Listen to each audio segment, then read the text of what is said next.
Hello, beautifuls. So, hi. I wanted to just, give you sort of I wanted to talk a little bit about hypermobile Ehlers Danlos syndrome and my life. So, a funny thing happened the other day. I was reading the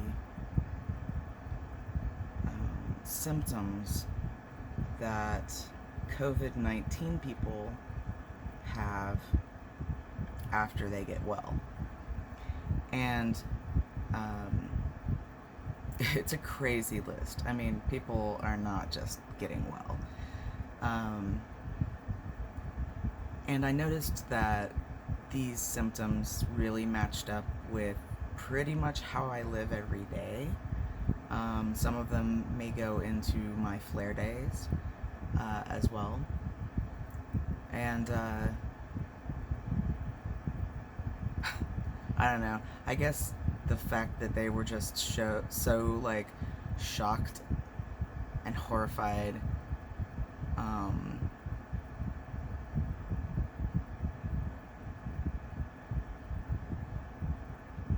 made me see that my day-to-day is not remotely normal. So basically, to explain my day-to-day, I spend a lot of time actually in this little nook area right here with my plants and the sunlight, because I don't really get up out of this bed to do a whole lot of stuff.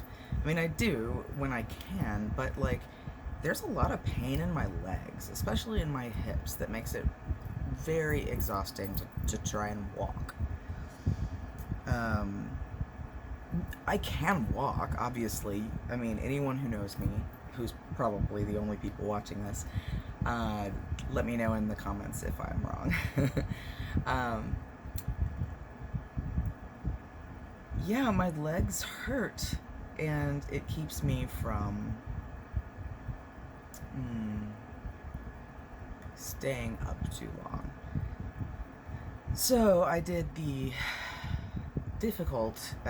the difficult decision, I guess, and brought my wheelchair into the house. Now, why would that be a difficult decision? I already have it, right?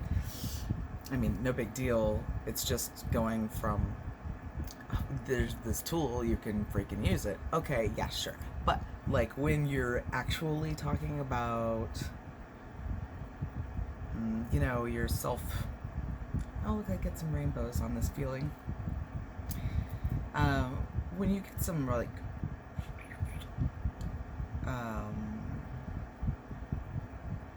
some feelings on that,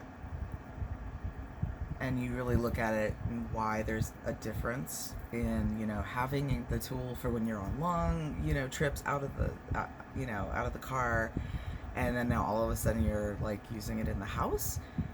The difference is that it's not like some sort of special event that you're dealing with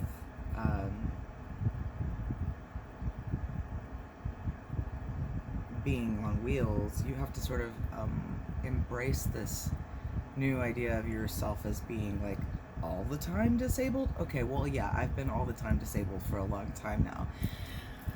And so, yeah, anyway, it's not always easy to be in that place of acceptance and like be cool with it. So I'm trying to. So it's in the house, and I'm trying to use it when I clean. So at least while cleaning, I'll have more time up, because otherwise my legs and the pain in my legs exhausts me.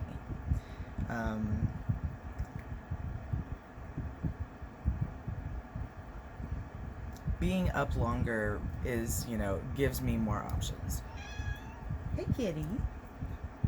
I don't know if you heard my kitty meow. But so yeah, that's what's going on right now. The Ehlers Danlos, hypermobile Ehlers Danlos, It seems to be bothering me most in my hips, which, I mean, it takes turns. Like, it's, I've had times where my ribs were really, really bad. Times when my arms hurt a lot, when my feet hurt. My feet hurt a lot now too, but that's as much as when I'm up on them. And sometimes they don't hurt, sometimes they do. Just come up here. Are you gonna meow at me, or are you gonna just come up? Come on. Maybe she'll come up and stop meowing at me. Okay, so there's that going on. I have been getting a lot of postural orthostatic tachycardia syndrome, a lot of POTS symptoms where I am dizzy when I walk, times when I feel like I'm going to pass out.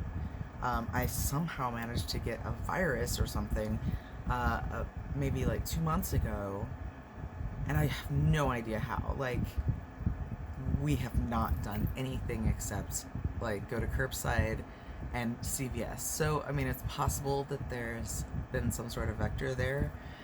But I got sick, and it really, it was like I was sick. And I don't know, I mean, I guess a flare could act like illness.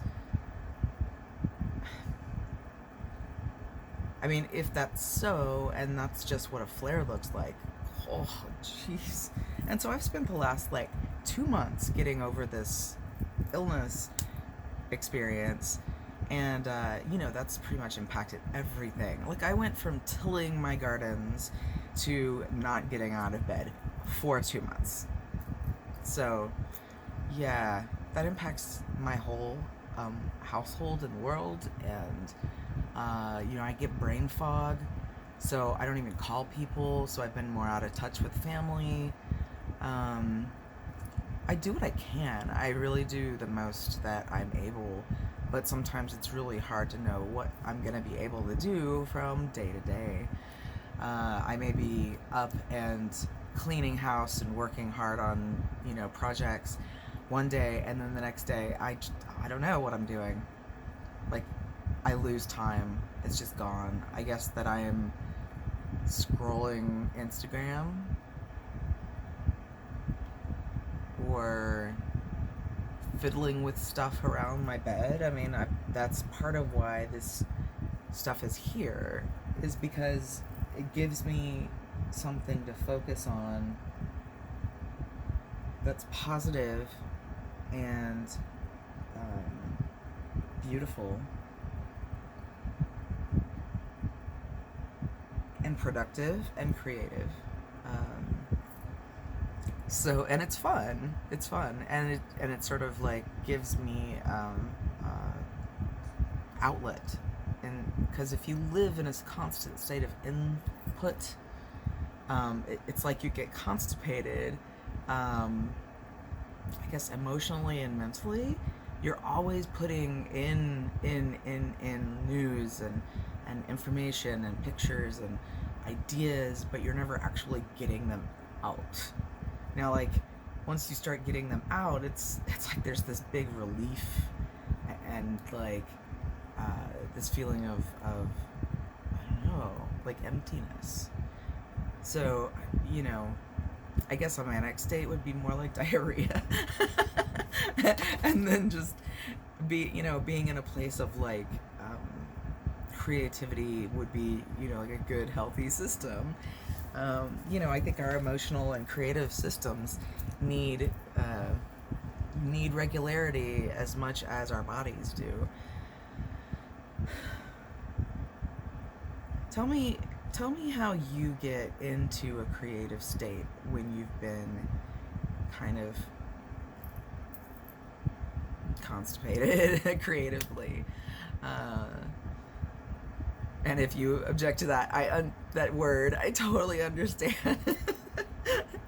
But I'm only using it because I literally couldn't think of anything else. So yeah, share with me if you can. First off, if you don't know me, how you found me, and if you do, yeah, tell me how you get out of your stuck spots, because I think that information is not only like good for me, which I appreciate, but also for anyone else that's reading the comments. And like, if you can, and subscribe if you will. And I appreciate you coming in, being part of my world, and hearing my life. I'll keep doing updates. And if you have any questions, I am so more than happy, and especially happy, to answer any questions. You can find me also, Bean Nunya, on Instagram and on Facebook. Those are places you can message me. Otherwise, messaging here is great. So, thank you so much. See you soon. Bye.